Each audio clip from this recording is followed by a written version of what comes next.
बिस्मिल्लाह वस्सलातु वस्सलामु अला रसूलिल्लाह। एक सवाल हमारे पास है कि खलीफा दोम अमीरुल मोमिनीन हज़रत सैयदना उमर बिन खत्ताब फ़ारूक आज़म रज़ियल्लाहु ताला अन्हु ने हज़रत सैयदना खालिद बिन वलीद रज़ियल्लाहु ताला अन्हु को ओहदे से क्यों हटा दिया था, माज़ूल क्यों कर दिया था।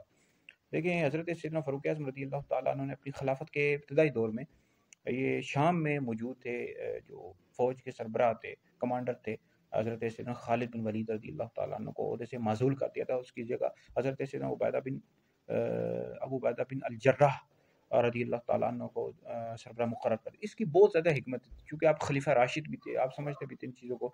तो इसकी एक वजह ये लिखी गई क्योंकि हज़रत सैयदना खालिद बिन वलीद रज़ियल्लाहु ताला अन्हु बहुत ज़्यादा बहादुर थे।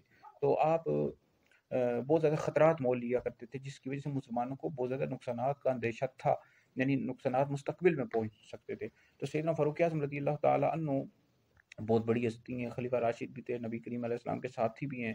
तो आपने इस चीज़ को पहले भांप लिया था, तो जिसकी वजह से आपने हिकमत के तहत आपने इनको ओहदे से हटा दिया। बाद में सैयदना खालिद बिन वलीद रज़ियल्लाहु ताला अन्हु काम करते रहे साथ।